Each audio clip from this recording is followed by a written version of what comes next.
Hey, good afternoon, Section 14. Good to see you, or good to be seen, as I always stupidly joke. It is January 19th, late in the afternoon. The light is getting thin on my farm here. And I just commuted home from Staples, where I taught a live Comp 1 class. That's the class I'm trying to sync with this one, and I'm getting there. And we're going to have a shorter, not difficult video lesson today. I need to come up with a better descriptor than video lesson. Vid. I think I'll just call them vids. Couple things. I want to introduce the American poet Kevin Young to you with about a 2.5-minute poem about his aunts. It's called Aunties. And I also want to explain to you today something that's not difficult, the modes of modern writing. So before I get all ancient on you and take you back to ancient Greece and Aristotle's Rhetoric, Book 1 and 2, we're going to talk about the theories of a modern theory of a guy named James Kennedy. It's kind of a late 60s, 70s thing. And that's it. That's the day. Don't worry, I won't be anywhere near the half-hour mark today. Before I do these things, I want to show you the cutest dinosaur I got. Look at this little guy. He's just a little one. One of my favorite dinosaurs. I love them all, though, equally. I may have told you, never name them because it gets super sad when they die. Kevin Young, if you're going to come to one poetry reading of mine this week, my fourth and kind of the final poetry reading, or the finale, so to speak, it's going to be Professor Young. This guy is as big a deal as anybody in American literature right now. He's a star, just a rock star. And I was this past spring talking with my new best friend, the Pulitzer Prize winning poet Forrest Gander, who I hosted in February. I'll be telling you about him later. We were going down the road and we're just like, how does Kevin Young live his life without bursting into flames? How can any man do what he's doing? I mean, he's a family guy. He's a writer, he's an editor, he's an essayist, he writes nonfiction books, poetry. He's the poetry editor for New Yorker magazine, excuse me, that's the end of the line. He's recently been named the director of the Center for African American Studies at the Smithsonian Institute. And he's coming to CLC. And I met him a few years ago. And I can't emphasize what a big deal he is and how entertaining it is to hang out with him. And you'll find out how brilliant he is in a second. One observation that I want to make before I put this poem before you, before we get going here. Last week when I asked my 9 o'clock Comp 2 class, when they came in for the very first day, to get the class going, I think I said to you already, I said, okay, put your hands in the air, put your hand up in the air if you're a poetry fan. Not a hand went up in the air, even though there were like returning students in there. I wasn't devastated. That's why I do Verse Like Water. I'm trying to get people interested in poetry. But I'll tell you one thing for sure. If I asked any class, hey, is there anyone in here that likes music? Any music fans in here? Every hand would go up in the air because we all love music. And you need to know something that I'm going to put the idea before you gently. Poetry and music are very nearly synonyms for me. And I'll tell you another thing. Neurologically, not that I'm that into science, unless it's going to help me out, the brain is wired for music entirely. And we know this from many, many, many sources. And one of the ways we do it is with CAT scans, right? So the brain, all the regions of the brain light up when it hears music. And the brain also lights up in those same regions when it hears poetry. And we know this from the study of like opera singers, right, who get dementia, who have cognition issues. That brilliant opera singer who lands on an Alzheimer's unit, this has happened all over the country, all over the world. Her family will go and visit her.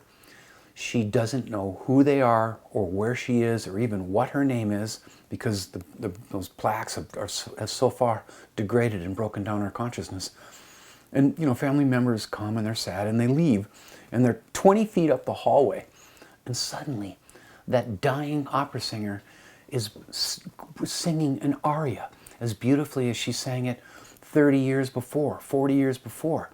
That's, again, the 500 trillion synapses that we got up here firing electrically. It's all wired for music, and as far as I'm concerned, it's all wired for poetry. And let's see what happens in not your brain, but your heart when you hear Kevin Young read this poem.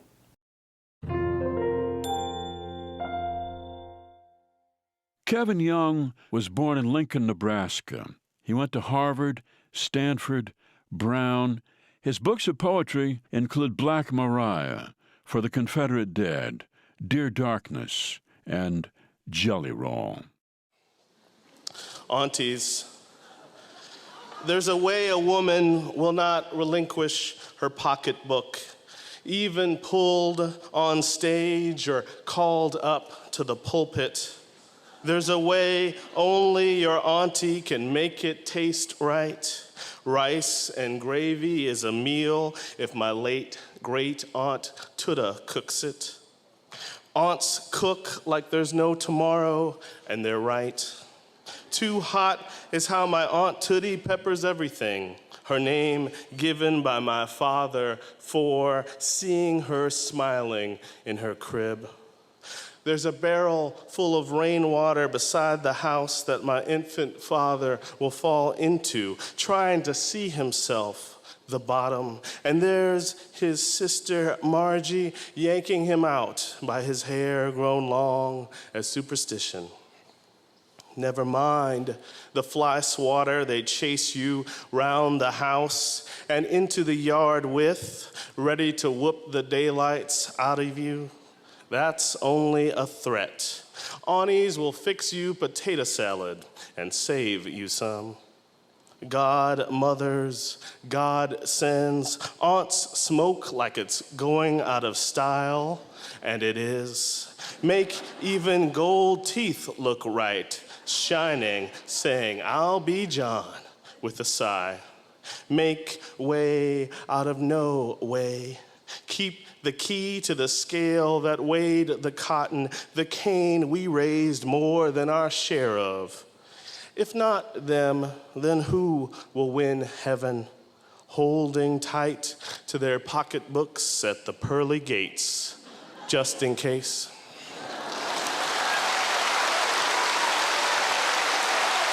Thanks.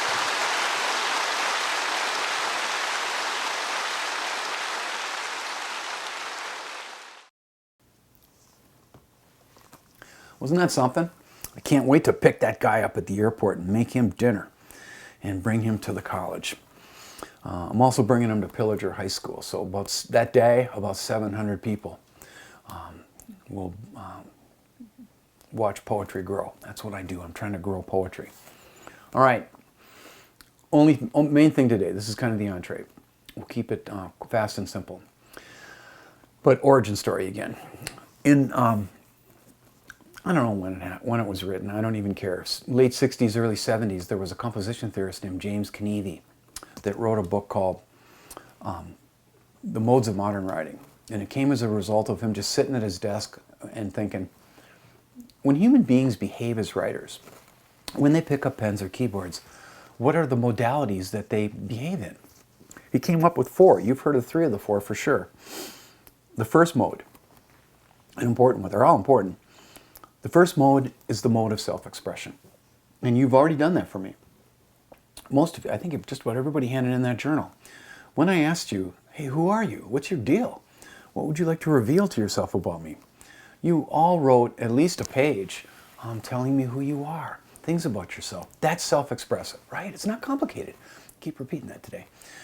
Anytime you text a friend, anytime you send an email to someone, anytime you write out a sticky note for a loved one and put it on a kitchen table or up on the fridge, you are writing self-expressively, self about self, and you send it out into the world. The second mode of modern writing is the mode of persuasion or persuasive. And I asked my Staples kids today, is there anyone in this room who's not interested in becoming more influential? Is there anyone in here who just doesn't want to learn anything about being argumentative and winning arguments?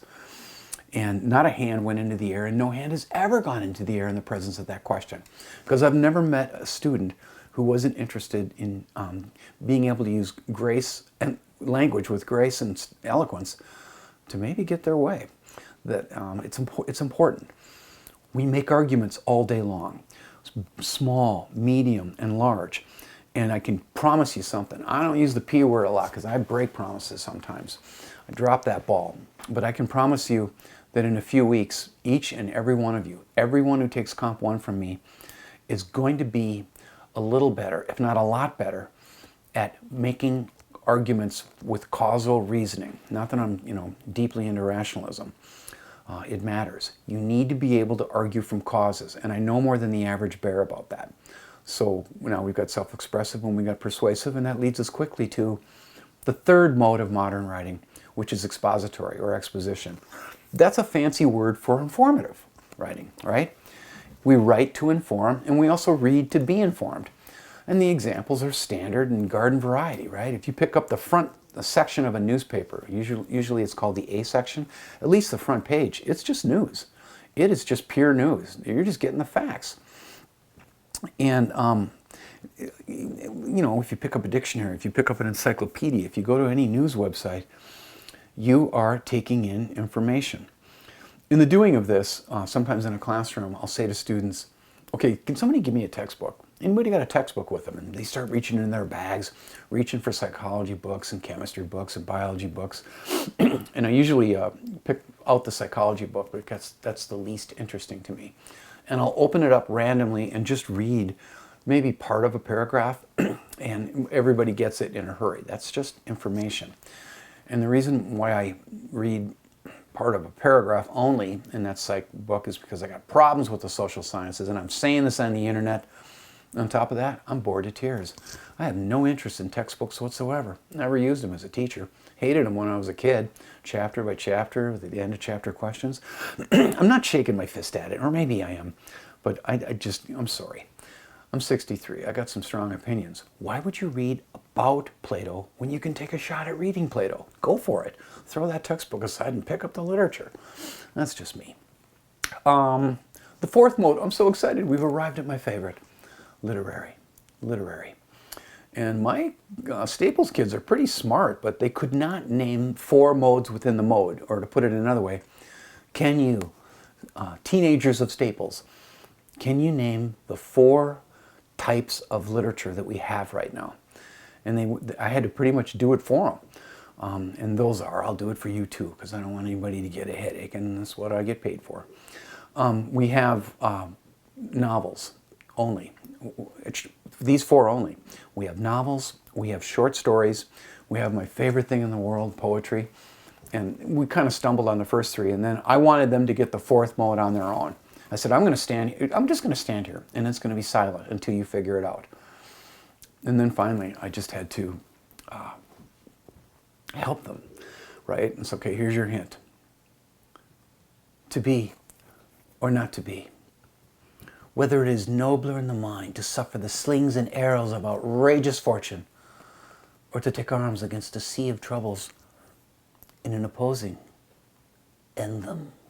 Well, they smelled Hamlet even if they've never read it, and they figured out that it was the theater. So we've got these modes, and I have a story that helps make this come to life, and it's pretty quick, and it's one of my oldest stories. Way back, when I was student teaching at Tech High School, 7th graders, who I ran from as one would run from a burning building, although I loved them. I remember a day where I'm standing there, just getting going as a teacher, just like a little baby English major, as little as this dinosaur. And I don't know if you agree with me or not, or even if you remember, but 7th grade English classes, they may as well be just listed on the transcript as worksheet factories, because you got to keep those little beavers busy. So it's just worksheet after worksheet after worksheet. And I distributed some crap worksheet that came out of a mimeograph machine. That's how old I am. And in the corner, I spied a kid not working on his worksheet. His name, I can still remember it. I still know him. His name was and is Aaron Cross.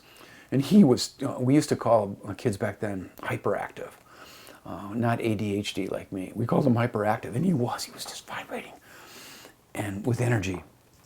And he wasn't working on the worksheet. I could see him doing something else. He was writing something. And I saw him write, and then I saw him take the piece of paper that he was working on, and he folded it up into a little football and sent it across the room. And he must have whispered, "Get this to Heather." Now, I don't know if you know this or not, but back in the 80s, every 3rd woman in America, I was teaching then, every 3rd woman in America was named Heather. This is proven by a disturbing dark comedy that was made in Hollywood called The Heathers, which is about a bunch of Heathers killing each other. Don't watch it. It's not good. But it bounces kid to kid to kid to kid to kid. And I'm so sorry that I did this. Partway at probably caught it mid room, right, or maybe at the very end, right, as it was getting to Heather. I grabbed that note and held it up and said, Aaron Cross, could you please get on task and get back to your worksheet, right? I let him have it, cleaned his clock, put the note in my pocket, dismissed the 7th graders, took it out after they left, and I read it. And this is, would you like to hear what it said? I've got it memorized. It said, Heather, do you like me or what? Aaron. And then it had 2 boxes to check, yes or no.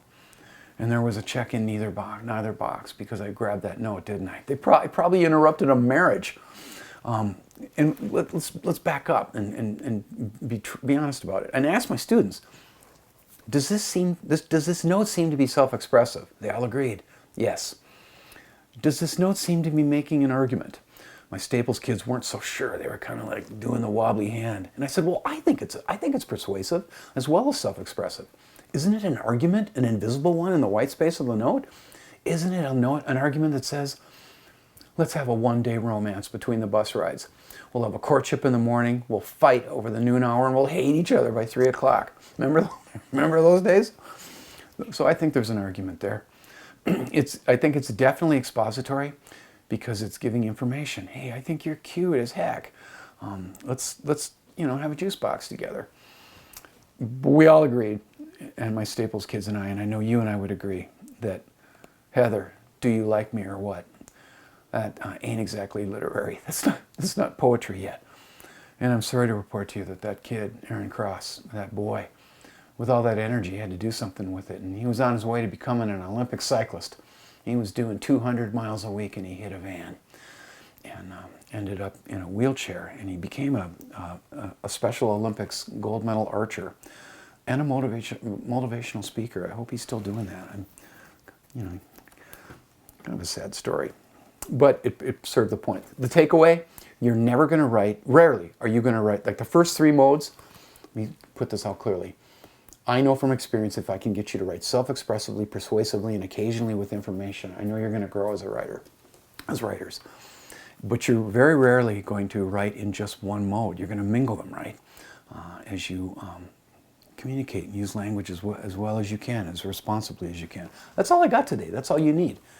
And bless you. I can't wait to read your journal entries Sunday night. You can hand them in anytime. I think sometimes when I take a break from the notebooks, I'm going to dip in and read your gear. And I read every word of last week's submissions, and I'm looking forward to learning more about you and seeing you next week, or being seen next week. Stay safe. Keep your head up and chin up, head down. That's how I've been saying it during the pandemic, the time of trials.